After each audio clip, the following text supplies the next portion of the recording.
नमस्कार। आज हम इस पर एक नजर डालने वाले हैं कि भारत की आज़ादी की कहानी स्टूडेंट्स के एक पूरी नई पीढ़ी को आखिर किस तरह से बताई जा रही है।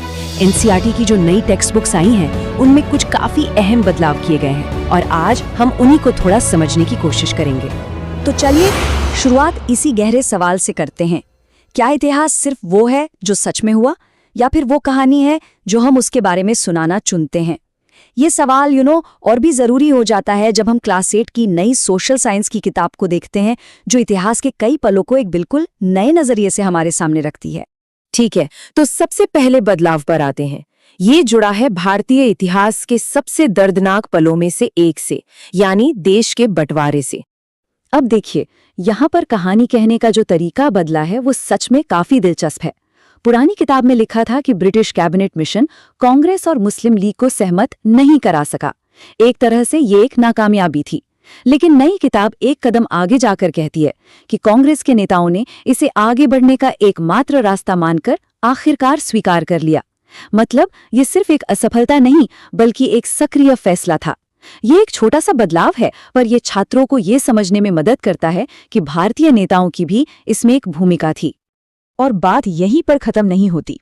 नई किताब में एक और बहुत ही अहम जानकारी जोड़ी गई है।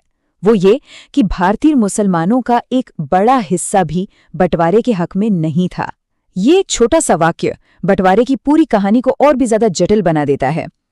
इससे ये पता चलता है कि कोई भी समुदाय, चाहे वो हिंदू हो या मुस्लिम, एक जैसा नहीं सोचता था। उनके अंदर भी अलग अलग राय थी।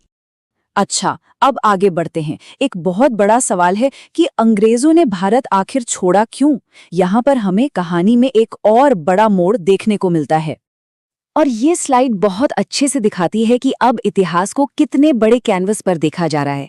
देखिए, पहले ज्यादातर जोर गांधी जी, अहिंसा और कांग्रेस की नीतियों पर था, लेकिन अब नई किताब कई और वजहों को भी मान रही है, जैसे कि आम लोगों के विद्रोह, रॉयल इंडियन एयरफोर्स और नेवी में बगावत, दूसरे वर्ल्ड वॉर के बाद ब्रिटेन की अपनी कमजोर हालत और दुनिया भर में जो डीकोलोनाइजेशन यानी साम्राज्यवाद के खत्म होने की लहर चल रही थी, वो भी एक वजह थी। तो मतलब ये है कि किसी भी बड़े ऐतिहासिक बदलाव के पीछे कोई एक वजह नहीं होती।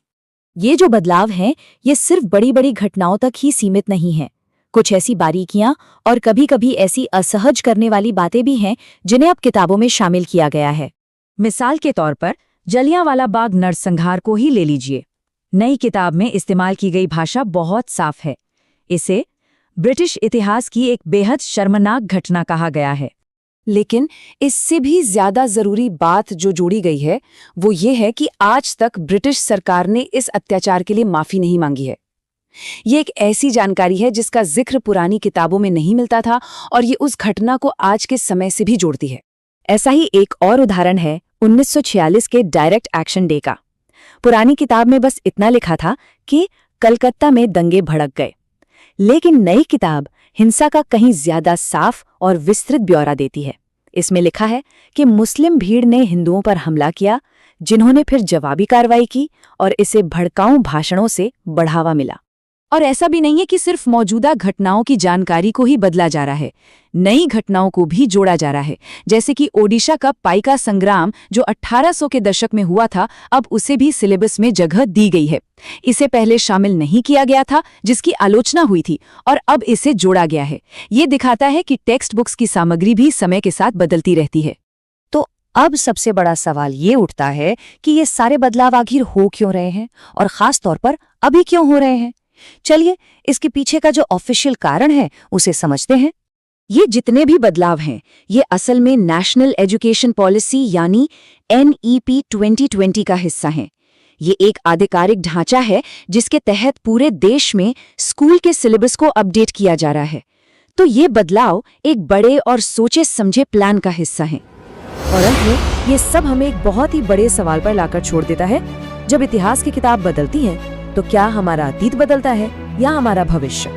सोचिए, जिस तरह से हमें इतिहास पढ़ाया जाता है, उसका हम पर, हमारे देश को देखने के नजरिए पर कितना गहरा असर पड़ता है। ये वाकई एक सोचने वाली बात है।